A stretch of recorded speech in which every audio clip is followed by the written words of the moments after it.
Charlotte Thompson Iserbyt served as the head of policy at the Department of Education during the first administration of Ronald Reagan. While working there, she discovered a long-term strategic plan by the tax-free foundations to transform America from a nation of rugged individualists and problem solvers to a country of servile, brainwashed minions who simply regurgitate whatever they're told. We now present to you the secret history of Western education, the scientific destruction of minds.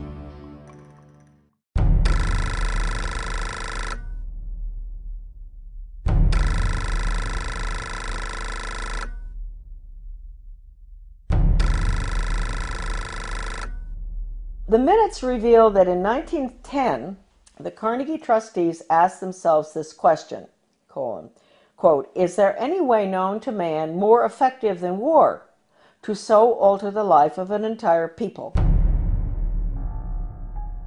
For a year, the trustees sought an effective, peaceful method to alter the life of an entire people. But ultimately, they concluded that war was the most effective way to change people. Oh, God. World War I. Horrible war. Oh, God. I mean, it made every other war look like nothing. They sent a confidential message to President Wilson insisting that the war not be ended too quickly. After the war, the Carnegie Endowment trustees reasoned that if they could get control, here we go, of education in the United States, they would be able to prevent a return to the way of life as it had been prior to the war. And they recruited the Rockefeller Foundation to assist in such a monumental task. Education should aim at destroying free will so that pupils are thus schooled they will be incapable throughout the rest of their lives of thinking or acting otherwise than as their schoolmasters would have wished. Influences of the home are obstructive, and in order to condition students, verses set to music and repeatedly intoned are very effective. It is for a future scientist to make these maxims precise and discover exactly how much it costs per head to make children believe that snow is black.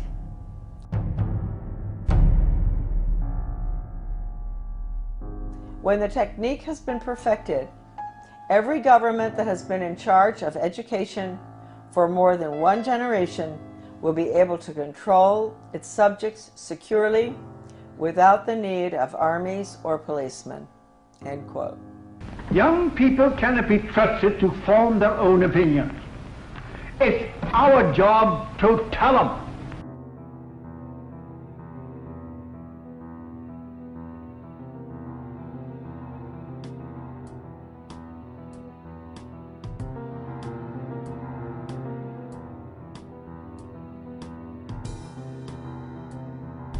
I had never intended to become involved in the battle that all of us are involved in. I had no idea anything was wrong with the way the country was going when as I was growing up, and even during my Foreign Service experience, I found myself mysteriously, I would say the good Lord works in wondrous ways, being put in spots around the world or in my country where extraordinary things were taking place under the guise of change. And we've all heard that so much, you know, from the Obama administration, Bill Clinton, he was the first one to mention change agents, etc. So for some reason I was plucked out, and I found myself being sort of pushed. My name is Charlotte Thompson Iserbyt. My maiden name is Thompson. My husband, who I want to give great credit to at this point, was Belgian, from the Flemish part of Belgium. I met him, I'll explain that later, in Europe when I was working at the embassy in Brussels. Without my husband's help throughout the last 30 years, certainly when we came back to Maine, my work never would have happened. And he understood beautifully. He had been highly educated in Europe, and he understood the whole plan. In fact, about 5 years after we had come back to the United States, someone gave me Gary Allen's book, None Dare Call It Conspiracy. I was on the school board, and this lady called me, and she loved the work I was doing on the school board. Of course, nobody else did, but she said, I've got a book for you. She brought it down, and I read it, and I looked at it, and I thought, I've never heard of such thing as this. I mean, this is a conspiracy to really take over the world. Thank you, Gary Allen, who's no longer with us. And so I said to my husband, good Belgian, well-educated, do you know about this? And so he took a look and he said, yeah, sure, I know about it. I said, you know about this? You know about the Illuminati and the Bavarian conspiracy? You know about all this, the plan to implement a world order huh? And he said, well, yeah, I learned all that in school. And I thought, oh, okay. So thank you, Jan, wherever you are. I think that maybe you're very involved in helping all of us right now straighten out this mess. We go back. I was born in 1930. Yes, I'm getting there. My mother was from Virginia, a wonderful Southern conservative, wonderful gal. And my father came from Pennsylvania. He came from a family that in mining. And his father was a very recognized mining engineer who ultimately went out to South Africa and opened the gold mines. And my grandfather knew all these people. My grandfather was Skull and Bones. My father was a wonderful person. He was mayor of several towns on Long Island, New York, and in New Jersey, and he was a real constitutionalist. And somehow he was a member of Skull and Bones, but he didn't have anything to do with the power structure there, right? He absolutely nothing, although he did go to their meetings, and he went out to the island for retreats and all that stuff. He went to Bohemian Grove once. And so I grew up in sort of an atmosphere of, it was apolitical in a way, except for local politics, which my father was fabulous on. Anytime anybody did anything like wanted to break down local government or get rid of elected officials like regionalism does, my father would be right there with the Constitution. So anyway, I went to private schools, and I got out of prep school in Wellesley, and I decided I really didn't want to go to college. A lot of people thought it was a mistake. I wanted to go to business school instead. I was tired of somehow I had a bad feeling about things that were being pushed in the prep school. Like I was a member of World Federalists. I was falling for this junk. But somehow I didn't want to continue that. So instead of going on to Smith or Vassar or what, I went to Catherine Gibbs Business School in New York City. Wonderful, wonderful, difficult school. But I learned best grammar, how to write, accounting, shorthand, which came in very, very handy, I can assure you, especially when I was in the Department of Education. I got out, I graduated, and the Korean War was on. So I was very patriotic. My mother had always worked for the Red Cross. She was a volunteer during World War II at the mental hospitals, bringing the guys in from the war. So I heard a lot about the Red Cross, which is, I want to point out right now, changed enormously from that time. And I wish I could say it in a better way. I think it does very good work. But it's connected with all the other, non-governmental, non-profit groups, and they have all been infiltrated. I signed up for Korea, that's right, but they changed my orders. At the last minute, I went to Guam. I spent a year there. My next assignment was Shitoshi, Hokkaido, another air base, fighter base, I think. I finished my tour.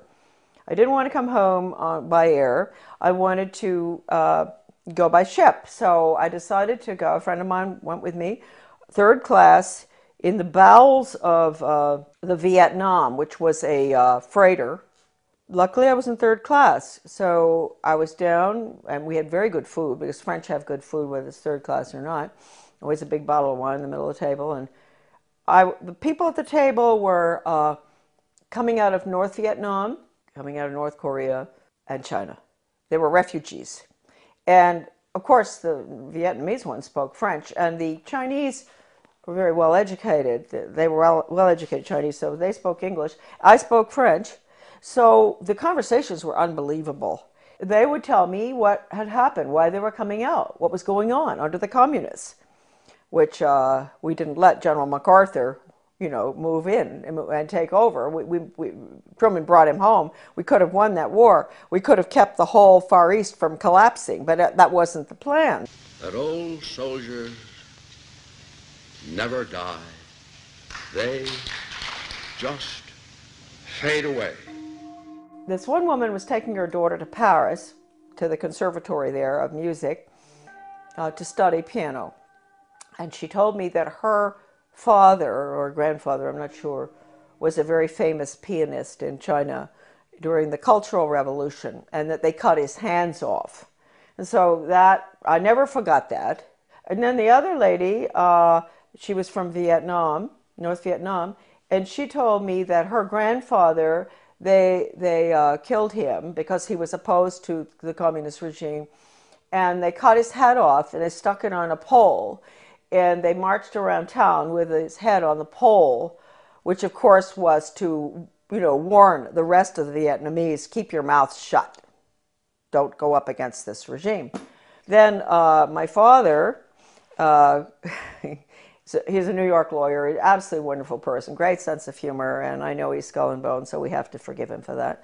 But anyway, so he says to me after, I've been gone for 2 years, mind you. This is his young daughter that he cried when I left, right? What are you doing going abroad? So after 2 months home, he said to me, Shar, well, when are you thinking about moving on? And I thought, God, I've only been home 2 months. I've been gone for over 2 years, and they want me out of here. And I thought, well, I guess he's right. I better not hang around home forever. And so I went down to the State Department. I had all the background because of Catherine Gibbs. That's the best thing that ever happened. I had the credentials to get into the State Department to work for ambassadors, which I did, assistant secretaries. I worked in Washington in Soviet affairs, in Middle Eastern affairs when all the Suez Canal stuff and everything was going on. I took dictation from John Foster Dulles. I'll never forget once when he was this was really during the tremendous problems with the Suez Canal and everything, and he had Golda Meir and the ambassador from Israel, to the United States there. This is so funny because I was taking shorthand, and so all of a sudden someone kicks me under the table. Golda Meir, she's kicking her friend, the ambassador of the United States, whose name I can't recall right now, and kicked me instead. And I said, oh, gee. And she said, oh, I'm so sorry. She said, he's dictating too fast. He's a very good friend of hers. Dictating too fast. There's no way you can get it. So anyway, those are little funny stories about the State Department. But anyway, and then I was in Soviet affairs. I saw very strange things there. I went to South Africa. I worked for the ambassador in South Africa. Fascinating, because my father and my grandfather actually had lived in South Africa. Then I got sick and I came back to the States, and then they assigned me to work for Ambassador Douglas MacArthur Jr. That's the nephew of the general, and in Brussels. He was a wonderful man. He was not easy to work for, but he was a wonderful person, a good American. And that was at the time, again, you see where these things kept happening in my life. This was the Belgian-Congo crisis, and in Katanga. And I was there. I saw all the cables coming in regarding the UN troops and how they were raping citizens and nuns, and people were dying and all. So I was there in Brussels. Here I'm learning, Charlotte's learning, that the UN isn't what people think it is. And all these cables coming in. I meet my husband. I meet him on a train going skiing. That's how I met my husband.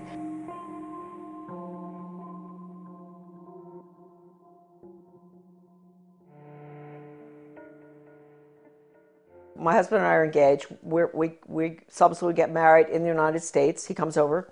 Then we go back to Belgium, and we're there for about 4 years. And then from there, we go again to a hot spot, which I didn't realize. I'm talking about the weird things that happened. The hot spot was Grenada. I could see then from our house overlooking the bay, the lagoon in St. George's, all this activity. Boats coming in with strange flags. Stokely Carmichael came down there to sort of stir up the pot to get the Grenadians, mad at the rich, nasty capitalists who owned these yachts and all. It was really getting bad there. And I knew the political situation well because we had Grenadians working on the boat. I had a lot of Grenadian friends in government as well. Anyway, we left. We were there about 5 years. And then when we left, I remember telling our Grenadian friends, you're going to have trouble here. There's troubles coming. And of course it did. In 1984 4, I guess. That was one good thing Ronald Reagan did, which I was opposed to because it was a UN move, but he saved a lot of my friends from being killed by the Soviet regime in Grenada by moving in there to protect, so-called protect American students. But it was really the oil pipelines, I think, of Rockefeller that we were protecting. We're in Grenada. We go back to the United States. I put the children in public school. So here we go. I had no idea that education would be any different from sort of what I'd had. I had had a good education, a private school education, but I didn't know.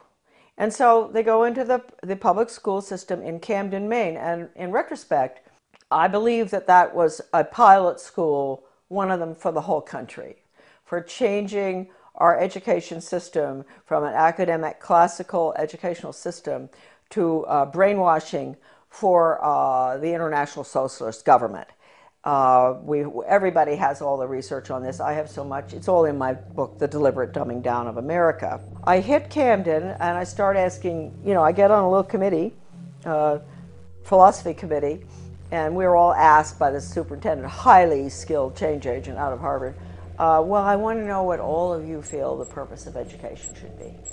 And so I said, well, I think it should be to give the students a sound academic education in basics and also a strong sense of sound morals and values.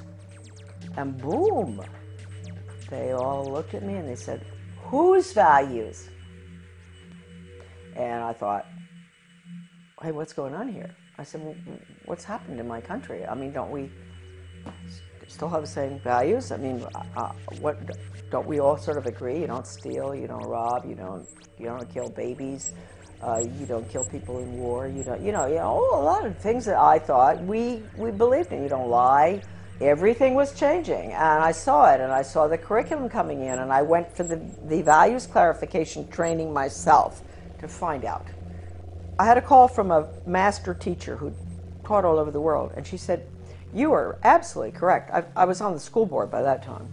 After 3 tries, I got on. And she said, you're absolutely correct. I want to pay for you to go for some in-service training.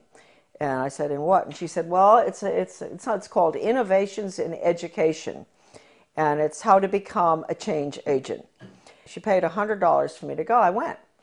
And all these normal-looking people, nice, some from my own school district and all, and the guy is a facilitator, but he's using this big book called Innovations in Education, a Change Agent's Guide, and it has all these case studies of teachers and administrators and how to sneak in controversial curriculum such as death ed, sex ed, bullying ed, alcohol ed, drug ed, all these programs that have education hanging off the end of them that have nothing to do with education. It's interesting. You don't have math ed and science ed and all. They call it math and science and history, right? But when you see anything with education hanging off the end of it, red flag, huh?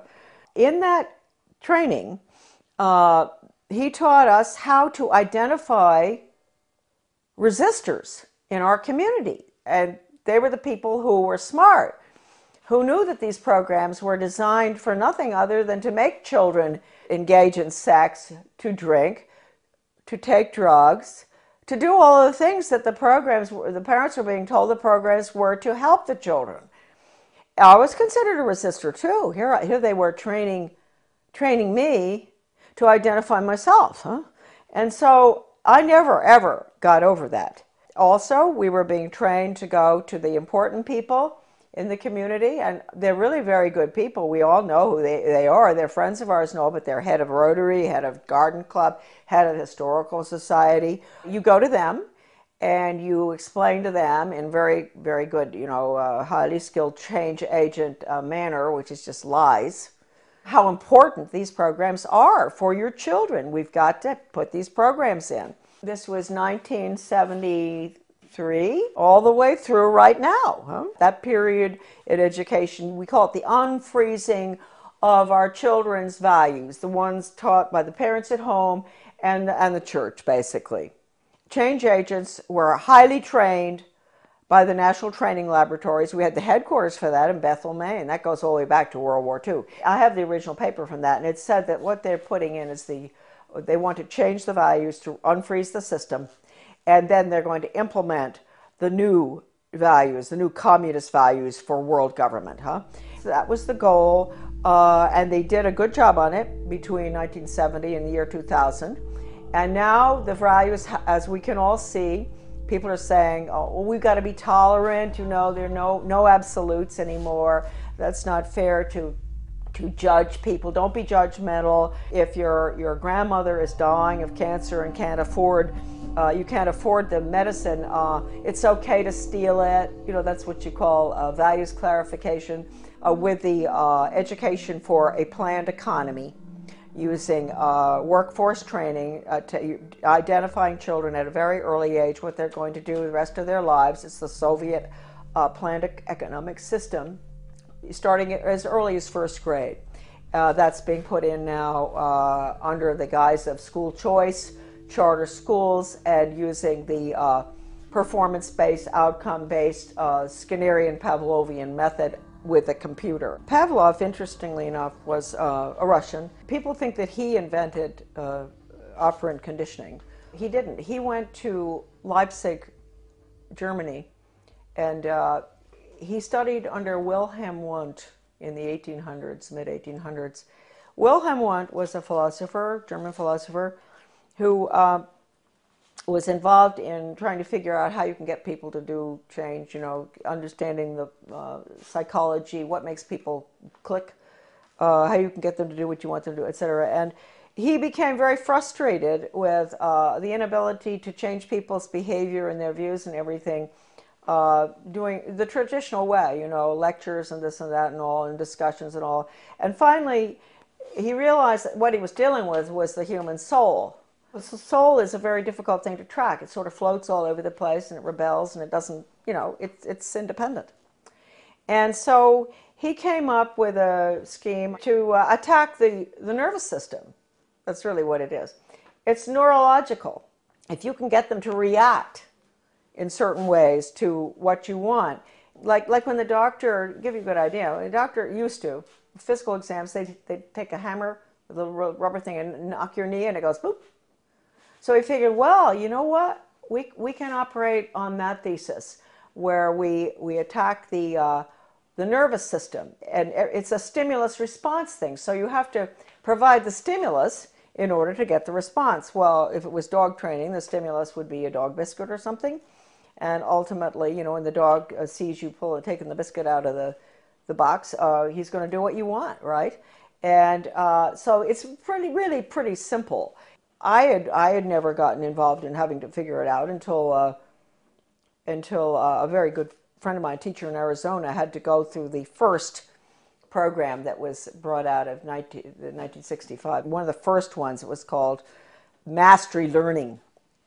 And she quit education when she went through the training. She said it was so sick, and she had papers from doctors and all saying it even makes children sick. And I met her when I went into the U.S. Department of Ed, because I found her correspondence came to my office, and it was referred to me, and that was how I met her. And she was the one who educated me about operant conditioning and how awful it is. I mean, it can absolutely destroy free will. We had free will until we got to the computer. The computer absolutely destroys. The child there's no thinking going on there. There's no transfer being made. And you've got to understand that. All the documents in regard to this by people, not myself, by educators who have been trained in it, are in my book. So you don't have to say Charlotte said that. You can say Professor so-and-so said that. I have one incredible paper in the back of my book by a leading educator written in the 60s that I managed to get. It was attached to the Project Best application for funding that I talked about, the one I got fired for. And that paper talks about the need for computers and how wonderful they're going to be and all. But he says, if you don't agree with the message morally and ethically that's going on to that software, do not do it. And that's coming right out of the mouth of an educator involved in it. He says you have to have a conscience, because that software is so powerful that no matter, you may think, oh, well, the person on the other end, you know, he can do what he wants and make up. No. Once it's in the software, and once the child is clicking away on the computer and getting the little happy face as the reward, that's what happens. We all know that feeling when we get something good on the computer. He's not going to ask any questions. That's it. Finished. And it can bring the student to a certain totally opposite position in their thinking using Socratic questioning. So it's very dangerous. I can't tell you how dangerous it is. I mean, how dangerous is a method that can actually change, actually destroy one's conscience. That's bad news. And we were all softened up, and that's what we're looking at today. Now, the refreezing has to take place. The refreezing is going to take place with the use of the computer. Schools will be bookless. They are already some of these programs coming in. So anyway, I was on the board. I saw that. I went for the retraining. Then I got off the board, and I formed with Bettina Dobbs of Maine, a wonderful teacher and a nurse. We formed something called Guardians of Education for Maine. And we were in business for about 15 years. We did a lot of very good work. In 1980, I went to work for Ronald Reagan, and I worked there for 2 years until I was fired. Right. But I had worked hard for him from 1978 to get him elected. Right. And then in 1980, because of the work I'd done and the work in education, I got an appointment in the U.S. Department of Education. Because the people in Washington, with the conservatives, they were good back then. They're not anymore. They were very impressed by the work I'd done in Maine on education. So they pulled me down and put me in the U.S. Department of Ed in what was the most important slot probably in the world in education. I know people out there are shaking their head and say, why would they put her there? She doesn't have a college education, right? Why are they putting her in there? Well, they knew, first of all, Reagan had promised to get rid of the Department of Education, something he didn't do, and I will hold that against him forever, because he could have. Since that was the plan, when they were staffing the department, they didn't have to put important people in those old slots. Like my slot that I got put into would have been filled by the former president of Harvard or Stanford or something, right? Or University of Chicago. That job had been held in the past by very important people in education. But since they were getting rid of the department, it didn't make any difference. So they just plopped me in. Now talk about the hand of God, huh? And all my files were full of everything they planned on doing. And so I don't even think my boss knew this. You know, he was a so-called conservative. But he became very suspicious about me because I was always busy. Even though I didn't have a lot of work to do from him, I was always busy because I had lots of things to read. And I would stay after work. I'd stay until 2 a.m. in the morning. When everybody was gone, I'd get into everything. Sure, if it had just been the job and all the files and everything had been whisked away by these former very important educational change agent communists, Marxists, I would not have found stuff, but all the stuff was left in the office. What I saw was so depressing. That's hardly the word. I mean, this was the education of Charlotte. It was the greatest horror story I had ever encountered. And at one point, he sent me, he wanted to get rid of me out of that office. He sent me up to the National Institute of Education, which is where all the research is performed. They send out all the grants and contracts to the universities or schools or whatever from there. I found out I was really in the belly of the beast right there, because I had access to all the computer printouts of all the grants and contracts of your money folks going out, not just across our country, but all around the world, about how to change the education system from academics to a brainwashing using Pavlovian, Skinnerian, operant conditioning computers and workforce training for the globalist economy, the corporate fascist socialist communist government that's coming right in this minute. I had a friend from Maryland who used to come and she had a huge Cadillac, and I'd get all my stuff and put it in, interesting for Maine people, LL bean bags. You know those big LL bean bags? Those huge ones? And I'd put all the papers in there. And at lunchtime, we'd meet uptown for lunch. She'd come in, marvelous gal, Australian, who I absolutely love, probably one of the finest Americans who ever, she was Australian, but she did more for our country than anybody I've ever known. Brilliant. We'd meet, dump the stuff in her car, go have lunch. She'd take it home. She'd get some of it out to the people across the country. It's really marvelous. Well, once I had these two big bags, and two of these major change agents at National Institute of Education, they were coming down. I was going to the elevator, and they were walking down, and I thought, oh no, you know, I've got to get out of here. So I had to go in the men's room and hide. And I'd never forget that, hiding in the men's room. I thought, what if, I mean, there may be other guys coming in here, not just to the elevator. And anyway, nobody came in. They went down the elevator. I came out and dumped the stuff in her car. It was not a really exciting job. It was mainly to see if the universities, the schools, the different entities across the country that were getting money, or around the world, from the taxpayers, that they were getting their quarterly reports in on time. That's all. It had nothing to do with philosophy. Huh? And so one day I ran across a grant to Lansing School District, Lansing, Michigan. This was University of Michigan connection with my office. And it was a values clarification program for first graders, elementary school. And it pre and post tested those little children about what goes on at home, what religion do you... And I looked at this thing and I thought, what on earth are they doing? And so I turned to this bureaucrat who was working with the GAO about financial things, and I said, look, we're doing waste, fraud, and abuse. I know that. But I said, take a look at this. Don't you think that this is pretty wasteful, fraudulent, and abusive in another way? And so he took a look at it and he said, oh my Lord. He said, this is horrible. And really nice guy, bureaucrat, Washington. And people sometimes get after all the bureaucrats. They're not all that bad. Some of them are just like us, and they care.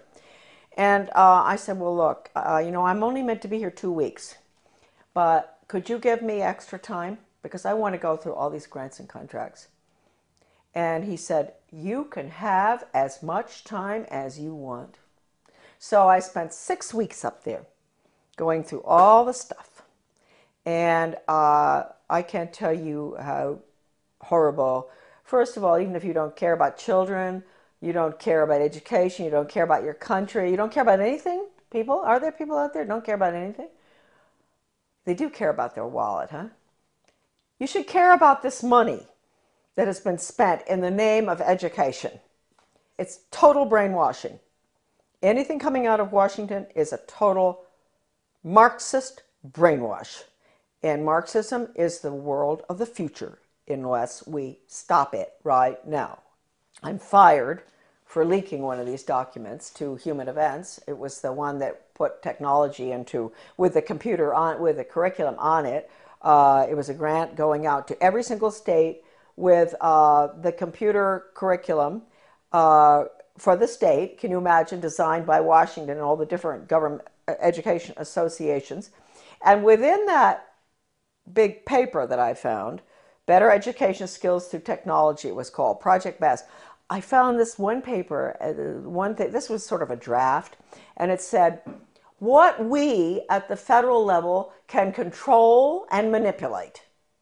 That's a direct quote, colon. And then it listed, this is for us at the local level because we don't know how to run our own laws, and the state.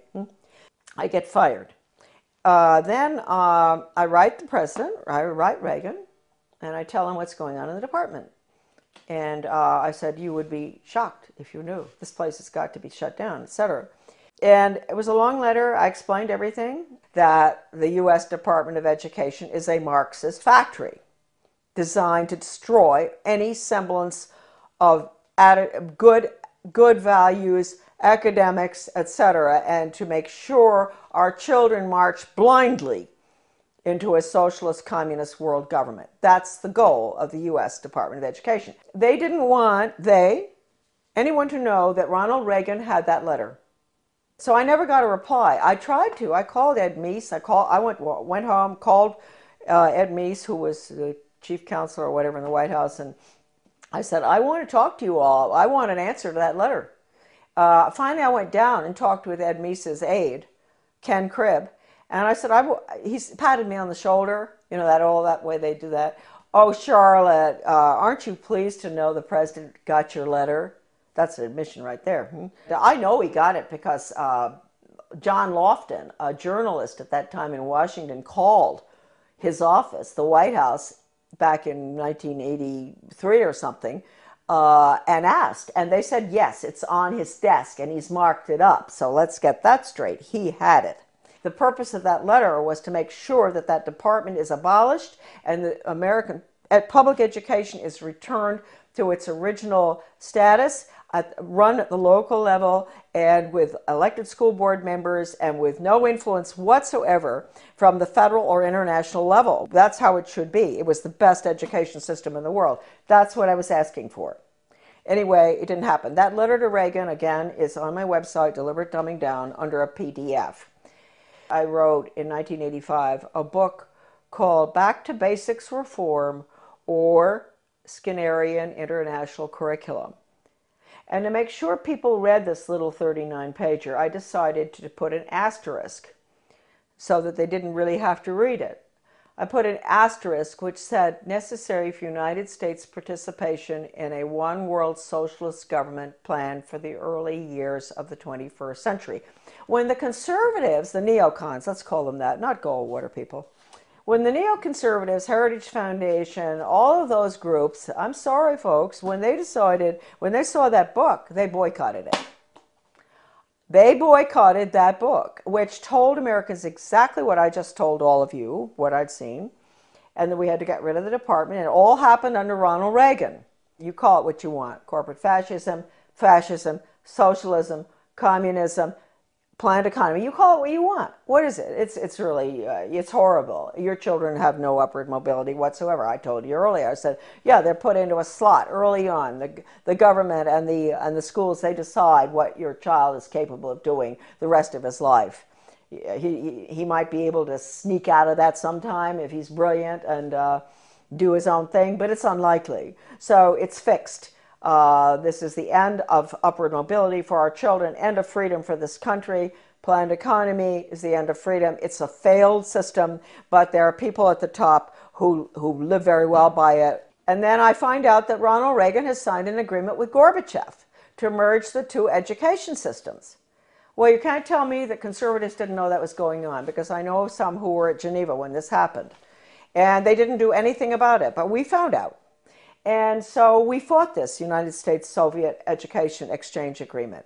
The Carnegie Corporation also signed agreements. Basically, most of that was to do with computers and technology and critical thinking for little elementary school children. Those agreements were signed. We raised $5,000 to put an ad in the Washington Times to expose that. It was called Educate is Worse Than Watergate or something. And but again, we got no support because that information wasn't meant to get out. Then about 4 years after the fact, my little article was called Soviets in the Classroom, America's Latest Education Fad, that nobody would touch. The conservatives, all the different conservative groups, media and all, would not publish it. And all of a sudden I got a phone call from a wonderful man by the name of Robert Morris. He was a judge from New Jersey. He calls and he said, I'm now the president of America's Future. And I had tried to get this article published by America's Future, Soviets in the Classroom.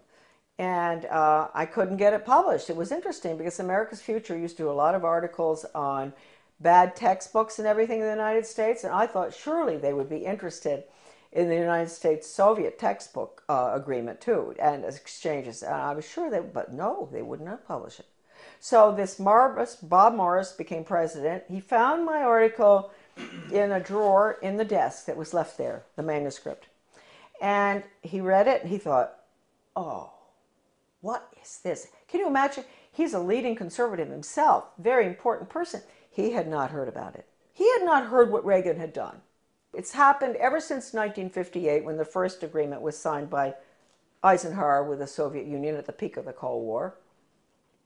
And then the various agreements have been signed all the way through until recently, one with China.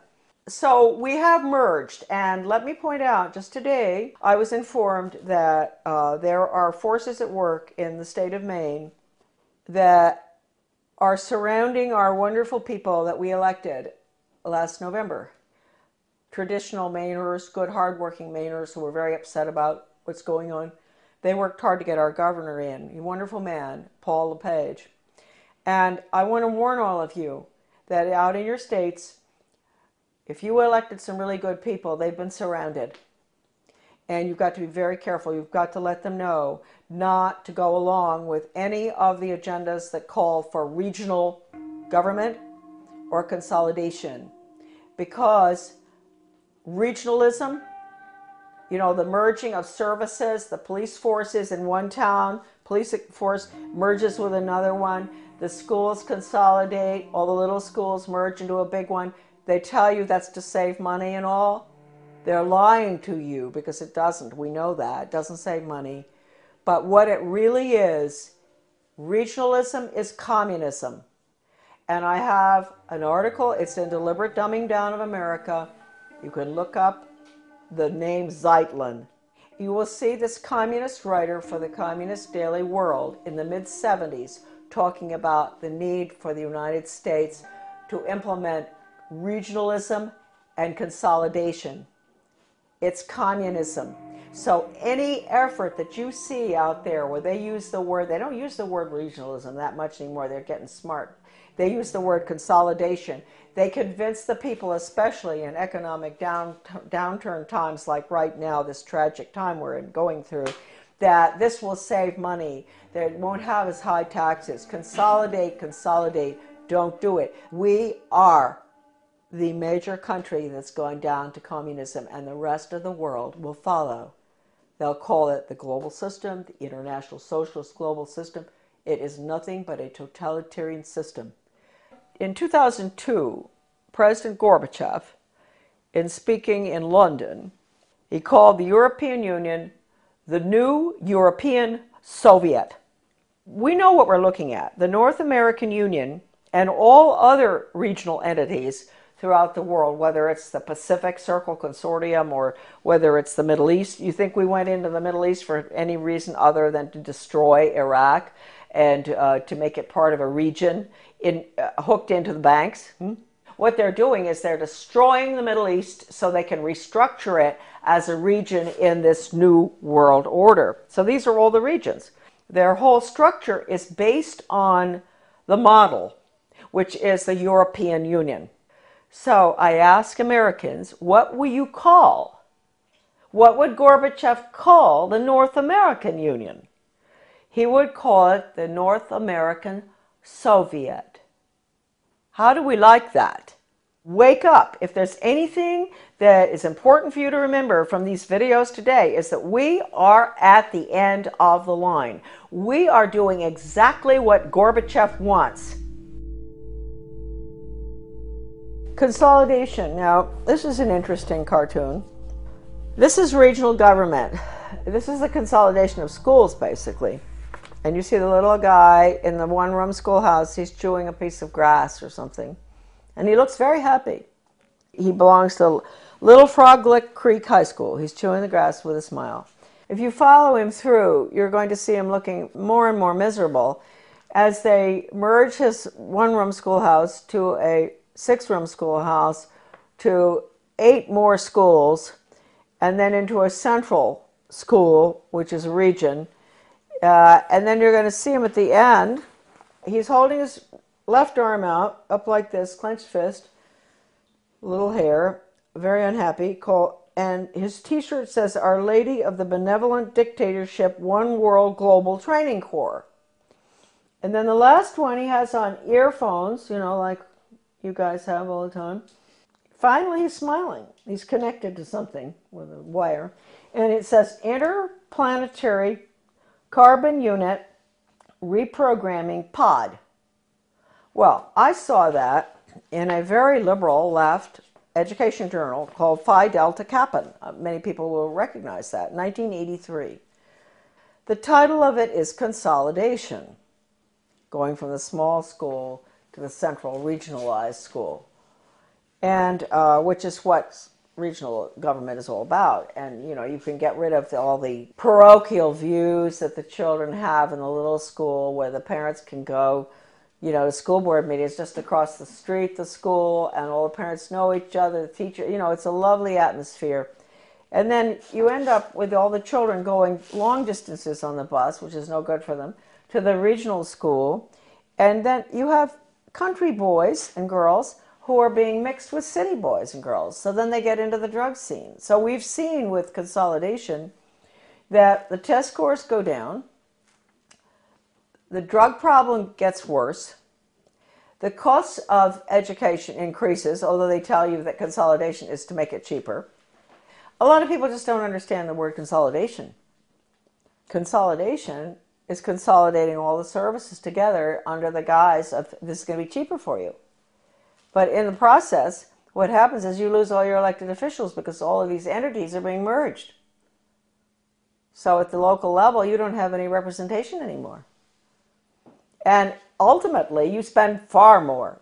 That's the whole restructuring of our constitutional form of government, is being thrown to the wolves in favor of this regionalism and consolidation system in every area. Education, government bureaucracy to make things cheaper, you name it. Planning, the word is central planning. That's the Soviet system, central planning, regionalism.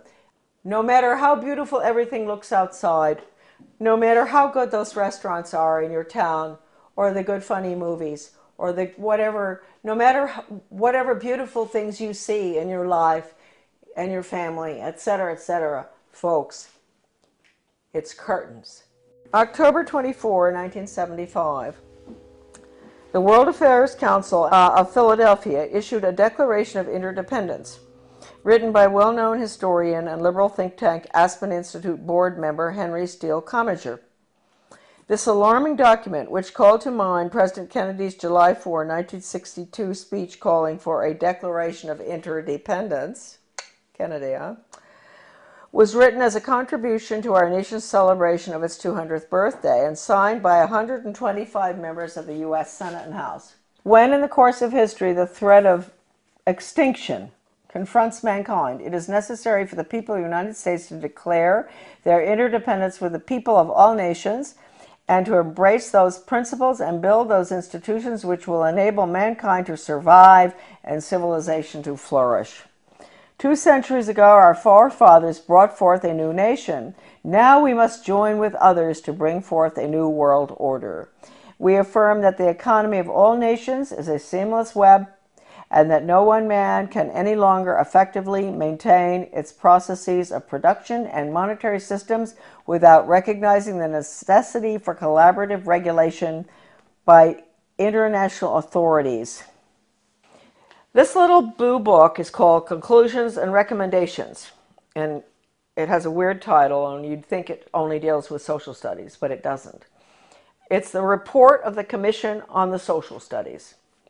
It was funded by the Carnegie Corporation. And the book virtually recommends that the curriculum all be geared towards the Soviet system.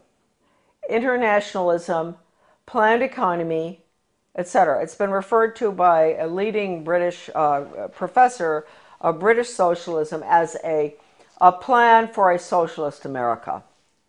This book is at my son's website, AmericanDeception.com, thank heavens, because this is the only copy that exists in the whole world, right here. All right, so that's dated 1934. And what they're doing there is they're really talking about putting in a planned economy. So that's what we're putting in right now with the program that's just going into our little school in Dresden, Maine. We've put in the Di Lorenzo Reinventing Schools plan, which I said earlier, your children will be graduating at 14 or 21. No grades, no ABCD, No kindergarten through 12th grade, because it's going to all be workforce training, and the curriculum will be based on the Malcolm Baldrige Total Quality Management Award that has only in the past been given to Cadillac and Hilton Hotels and things like that. The Malcolm Baldrige National Quality Award gets results. We're not there yet. We're continuously improving, and it's something that is so deep in our organization that the concepts and principles of Baldrige will be applied forever here. So this same Carnegie Corporation in 1933 instituted the 8-year study, which went on until 1941. That's the Skinner method, performance-based, results-based. That's all what you can do, not what you know in your head. They don't want children to think or know anything, no history. It's what you can do for the good of the global economy. And the Education Commission of the States, a very important unconstitutional regional entity which controls education in every state as well, they had a little newsletter that I used to get. And one day I was reading it and my eyes went down to the bottom of the page and I said something. It said outcomes-based education is, and of course I'd always been fighting outcomes-based education, and it said it was experimented with for 8 years in the 1930s and 40s by the Carnegie Corporation. It was called the 8-year study. So nothing's new, folks. If we think the outcomes-based education that which is the biggest dumbing down education system that ever happened with children graduating at 14, right? If we think that it's new, no. It came from the 8-year study, which again was Carnegie. Okay. Now Carnegie, we might as well mention this at the same time. 1965, the Elementary and Secondary Education Act, Carnegie was all involved in paying for the national assessment, which is all 60% politically correct. That's the test that all schools around the country have had to give for the past, ever since 1965. Now it is 60% politically correct. Your kids' ideas on global warming, sustainable development, a world government, the fact that the Constitution's outmoded, all that. So they paid for the national assessment. They were the ones instrumental in putting up the money for the Education Commission of the states in Denver. In your Senate Education Committee in your state, there's always going to be one person who is on the membership of the Education Commission of the states. So there'll be about 50 state people. So they get their orders from the Education Commission of the states. That's Carnegie, paid for that. In 1985, Carnegie signed an agreement with the Soviet Academy of Science. At the same time, Reagan signed the agreements with Gorbachev to merge the two education systems. Carnegie signed with the Academy of Science to develop computer courseware for elementary schools dealing with critical thinking. That was an agreement signed. That's for our children, right? In first grade, critical thinking on the computer. Reagan, Clinton, the two Bushes and all, implement the school to work agenda. That was the beginning of the planned economy under Reagan. So then Mark Tucker comes in, Carnegie. All the controversy going on in the 90s, Americans were up in arms about the destruction of their school systems. They would go in deliberately and destroy, because in order to restructure, you have to destroy. Foundation for the Advancement of Teaching, David Hornbeck, who's big on compulsory community service, compulsory. He called for that when he was the superintendent of schools in Maryland. He was the commissioner. Way back, he called for mandatory service. That's another thing, folks. You better watch out. We're going to be slaves. Mandatory service. So anyway, this same Hornbeck, who's connected to Carnegie all along, goes into Kentucky, destroys that system, goes up to Rochester, New York. He goes out to state of Washington, Iowa, destroy the schools, restructure them for school to work. That's all Carnegie. And the latest information coming in for Maine with a complete recommendation, that is, who knows, maybe our governor, well, we can get to him fast enough, to help him understand that we can't have charter schools. Charter schools are the vehicle to implement the planned economy. We can't have them. They're unelected school boards anyway. We don't even have a school board with a charter school. They get federal money. Why no school board?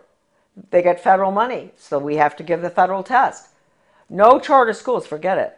So all of this is coming together, coalescing at the same time. The 3,000-page hearings of the congressional investigation of the Reese Committee on investigation of the subversive activities of the tax-exempt foundations. I bought the only available copy in the country, 3,000 pages, from a really good friend of mine, a wonderful American. He had been offered any amount of money for that 20 years ago by one of the minions of the tax-exempt foundations. They did not want that copy to be floating around.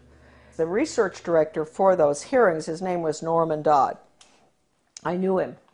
And the conversation that I'm going to discuss right now that he had with the president of the Ford Foundation, Rowan Gaither, was off the record in New York City at Ford Foundation headquarters. And Norman Dodd told me over dinner in Washington, D.C., in a restaurant in Georgetown, Rowan Gaither said to him, Mr. Dodd, you know, basically, we at the foundations, we don't determine the agenda. The agenda has come from directions from the White House. That was Eisenhower at the time, right at the peak of the Cold War. And that agenda, our instructions are to use our tax-exempt status, your money, folks, change America so it can be comfortably merged with the Soviet Union. Now, a lot of you may say, well, that never happened. Well, it's happening right now, folks. It's happening right now, as we speak. Foundation-funded non-bloody revolution. Committee Chairman Carol Reese warned fellow congressmen of a diabolical conspiracy that a certain few foundations were financing the socialist and communist overthrow of the United States. After World War I, they tried to get the League of Nations in. And there was tremendous opposition to that. And then you had opposition between then and between World War II. You had Lindbergh and a lot of Americans going before the Congress to keep us from going into the UN. You had all sorts of opposition. But they got their way. The Reese Committee learned that the Rockefeller Foundation and Carnegie Endowment for International Peace were, with tax-exempt dollars, funding leftist propaganda operations aimed at changing America through the brain, not the battlefield. Patriotism, national sovereignty, individual responsibility, and Christian beliefs were belittled, while the concepts of a one-world government, socialism, collectivism, and humanism were deemed essential for peace in the modern age. A clandestine and successful non-bloody revolution had been masterminded by some of America's most powerful and devious men who did not want to be exposed by a congressional investigating committee. The man chosen by Reese to be the committee's research director was Norman Dodd, Yale graduate, intellectual, and New York investment banker. During this writer's frequent visits to Dodd's retirement home in Keene, Virginia, he repeatedly spoke, Dodd, of his conviction that justice demanded that those foundations should be compelled to spend a like amount of dollars to undo the damage they have done to America, end quote. Dodd sent committee questionnaires to numerous foundations, and as a result of one such request, Joseph E. Johnson, president of the Carnegie Endowment for International Peace, invited Dodd to send a committee staffer to Carnegie's headquarters in New York City to examine the minutes of the meetings of the endowment's trustees. Now, this is Carnegie we're talking about, the one I always go after. These minutes had long since been stored away in a warehouse, and obviously Johnson, who was a close friend of former Carnegie president and Soviet spy Alger Hiss, had no idea what was in them. Don't forget, Alger Hiss headed up the UN in San Francisco. He was the head of the whole thing, world government. The minutes reveal that in 1910, the Carnegie trustees asked themselves this question, quote, is there any way known to man more effective than war to so alter the life of an entire people, end quote. This is in the minutes. For a year, the trustees sought an effective, peaceful method to alter the life of an entire people. But ultimately, they concluded that war was the most effective way to change people. Oh, God. World War I. Horrible war. Oh, God. I mean, it made every other war look like nothing. Consequently, the trustees of the Carnegie Endowment for International Peace next asked themselves, quote, how do we involve the United States in a war? And they answered, quote, we must control the diplomatic machinery of the United States by first gaining control of the State Department. Now, don't forget, this is 1910. Norm Dodd said that the trustees' minutes reinforced what the Reese Committee had uncovered elsewhere about the Carnegie Endowment, that it had already become a powerful policy-making force inside the State Department. During those early years of the Carnegie Endowment, war clouds were already forming over Europe, and the opportunity for the enactment of their plan was drawing near. History proved that World War I did indeed have an enormous impact on the American people. For the first time in our history, large numbers of wives and mothers had to leave the home to work in war factories, thus effectively eroding women's historic role as the heart of the family. The sanctity of the family itself was placed in jeopardy. Life in America was so thoroughly changed that, according to Norman Dodd, quote, the trustees had the brashness to congratulate themselves on the wisdom and validity of their original decision, end quote. They sent a confidential message to President Wilson, horrible, listen to this, insisting that the war not be ended too quickly. Carnegie trustee Cleveland Dodge, one of Wilson's financial supporters, had direct access to the president, and as did Elihu Root, endowment president from 1910 to 1925. After the war, the Carnegie Endowment trustees reasoned that if they could get control, here we go, of education in the United States, they would be able to prevent a return to the way of life as it had been prior to the war. And they recruited the Rockefeller Foundation to assist in such a monumental task. According to Dodd, quote, they divided the task in parts, giving to the Rockefeller Foundation the responsibility of altering education as it pertains to domestic subjects. That was the Southern Education Board they set up. But Carnegie retained the task of altering our education in foreign affairs and about international relations. That would be UNESCO, UN, all that stuff. The foundations decided that the most effective method of achieving this goal would be to alter American history. So they awarded grants, fellowships, and scholarships to those professors and historians who would rewrite American history and promote one worldism, humanism, and socialism. By the early 30s, the well-laid plans of the foundation trustees had reached fruition, and a Reese Committee staff report concluded, 1, that there had indeed been a non-bloody revolution in America between 1933 and 1936, 2, that a certain few foundations had funded efforts to change the beliefs of the American people through education and propaganda, and 3, that these revolutionary changes had been accepted without resistance. To demonstrate how thoroughly American opinion had been changed according to the plan of the foundations, we cite the following historical example. At the end of World War I, Woodrow Wilson and his shadowy alter ego, Colonel Edward M. House, tried to sell the U.S. Senate and the American people on the idea of the League of Nations. This was, of course, the first concerted international effort towards a one-world government. Wilson and House failed in their mission, but a generation later, after another great war and much re-education via college international relations clubs, international studies, educational grants, and the like, the Senate and the people readily accepted membership in the United Nations. Roosevelt's foreign policy advisor, Alger Hiss, helped write the UN Charter, in which the Soviet Union was given 3 votes in the General Assembly and the United States only 1. And then, before his perjury conviction for lying, that's Hiss, about his Soviet espionage activities, he went on to become president of the Carnegie Endowment for International Peace. Chairman Reese expressed justifiable rage when he described what was happening as a diabolical conspiracy. The conspirators had left little to chance. Those congressional investigations of the early 50s into tax-exempt foundations were mandated by the House of Representatives in a resolution stating, quote, the committee is authorized and directed to conduct a full and complete investigation to determine which of such foundations and organizations are using their resources for un-American and subversive activities, for political purposes, propaganda, or attempts to influence legislation. Now, folks, I want to tell you, the 3,000 pages of testimony Reese Committee hearings is at my son's website, americandeception.com. The person I bought the hearings from, the transcript, was offered 20 years ago any amount of money for that 3,000 pages.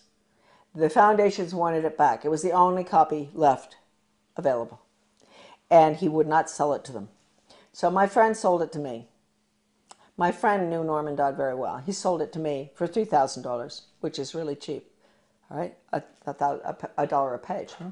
He'd been offered any amount. They said, we'll pay you anything. You name it, anything. We want that copy. So it's now on the web for everybody to read. All right, now we'll continue. The congressional investigations, right. To determine which of such foundations and organizations are using their resources for un-American and subversive activities, for political purposes, propaganda, or attempts to influence legislation. The tax-exempt status granted to foundations by the Congress of the United States is a special and powerful privilege subsidized by the American taxpayer. Therefore, Congress has not only the authority but also the obligation to investigate how tax-exempt funds are spent. This should be the next investigation. Ron Paul should do this one, after the Federal Reserve. The Ford Foundation, largest of all the foundations, balked when it received a preliminary questionnaire from the Reese Committee. H. Rowan Gaither, president of the multi-billion-dollar foundation, summoned committee research director Dodd to foundation offices in New York City. At the meeting, Gaither asked, Mr. Dodd, we invited you to come here because we thought that perhaps off the record. You see, that's why it's not in the transcript of the hearings, what I'm reading you now. This was off the record in the office in New York City. We invited you here because we thought that perhaps off the record you would be kind enough to tell us why the Congress is interested in the operations of foundations such as ours. Gaither answered his own rhetorical question with a startling admission. Mr. Dodd, all of us here at the policy-making level of the foundation have at one time or another served in the OSS, the Office of Strategic Services, the forerunner of the CIA, or the European Economic Administration, operating under directives from the White House. We operate under those same directives. The substance of the directives under which we operate is that we shall use our grant-making power to so alter life in the United States that we can be comfortably merged with the Soviet Union, end quote. Stunned, Dodd finally replied, quote, why don't you tell the American people what you just told me? And you could save the taxpayers thousands of dollars set aside for this investigation. Gaither responded, Mr. Dodd, we wouldn't think of doing that. In public, of course, Gaither never admitted what he had revealed in private. However, on numerous public occasions, Norman Dodd repeated what Gaither had said and was neither sued by Gaither nor challenged by the Ford Foundation. The latest article that I've written with Debbie Niwa, a wonderful researcher, a magnificent person and brilliant, did all the graphics and formatting and a lot of her own research as well on change agents and how they brought Americans to have a totally different mindset using all of the sensitivity training. Debbie had some fantastic research of hers is in that article. As well as at the end of writing it, we came across extraordinary quotes from C.S. Lewis, who points out that if you substitute workforce training for education, that's the end of civilization. It's the end of the human being as an entity opposed to being an animal. It's the end of the human soul. It's the end of the conscience. And we have all of the evidence from educators and change agents, articles saying that the computer is fantastic for changing values. An educator with the World Institute for Computer Assisted Instruction, his name is Dustin Houston, where he talks about, won't it be wonderful when the child in the smallest school, most remote area in the country can have the curriculum developed by the world's finest psychologists, and nobody can get between that child and the curriculum. Parents, wake up. That means you, parents, you can't get between the child and that curriculum. You can't control anything anymore. You've lost it. This is going in right now. And they say this works too. What works? I always wondered when I saw this stuff titled What Works in the U.S. Department of Ed, and I didn't pay too much attention. And one day I picked it up, something, and what works? Yeah, dog training works. If you reinforce, if you give rewards and all. And mind you, folks, the rewards are being passed out galore all over our country now, not just in education. In my former town of Bath, the police, the community-oriented policing system, the police are giving rewards to citizens who do good deeds. They give them a little medal. They see them to help an older lady across the street who has groceries. The police determine what the good deed is. She gets a medal. That's a reward.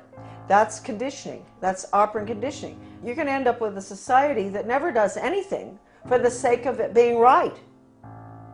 And they're never going to take a stand against anything unless it's approved by the government. So that's going to be the result of operant conditioning. It's throughout our community right now. The Secretary of Education, Arne Duncan, when he was in Chicago, with the Chicago schools, he even recommended paying students for good grades. Now, that's why teachers are up in arms about merit pay, performance-based pay. That's the same thing. They're going to pay the teachers for students getting good test scores. Now, wait a minute. First of all, you might think that sounds good. No, you got to ask yourself, what's the test? It's hard to believe that anybody would deliberately do this to children, but they are. They're evil people, and their agenda has been evil ever since this book was written. This is it. Proofs of a Conspiracy by John Robison, great Scottish scholar back in 1798. He was a Scottish Freemason, and he went to France and studied, French Orient Masonry, and was so shocked by what he saw, it was so much worse than the Scottish Rite, that he went back and wrote that book, which he actually did give a copy to George Washington. That book is like a global education textbook being used in the American schools right now. It talks about 1798. This is after the French Revolution. Get rid of royalty, get rid of religion, get rid of the family. That's basically what's in the book. They talk about dropping borders. Sounds just like a global ed curriculum. Turning the children against their parents. It's pure communism. That's why I say that now, basically, the only thing that we can do, certainly with education, which is being turned into nothing but corporate school-to-work agenda, using the Soviet-Cuban Polytech system, where they pull the children out, send them over to the cigar factory, at noon to learn how to make cigars. The same thing here. That's being put in. It's been in the works for 30 years. The nail is going in the coffin right now. It's coming out of Europe. It's the program that's going through Maine right now. It's called Reinventing Education. De Lorenzo. This is all in my article, The Death of Free Will. All of this documentation about the final nail in the coffin, which will be school to work across the board for global corporate profits. Our children are nothing but human resources and guinea pigs to be trained like animals. Animal training using Pavlov, Skinner, all of which was brought into the United States by, we'll get onto, the order at Skull and Bones.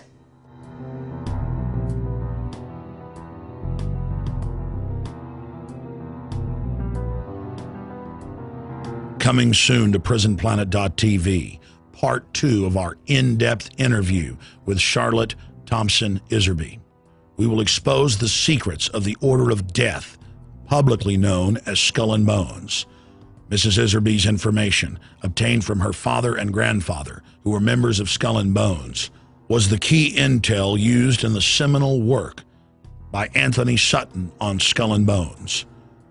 In part 2 of this key interview, soon to be released at prisonplanet.tv, she will reveal even more information, some of it never before seen or released. Visit Infowars.com and prisonplanet.com. When you're on the sites, you can also tune in 24 hours a day to my daily radio broadcast. There's also a free iPhone app to listen to the syndicated radio show when and where you want.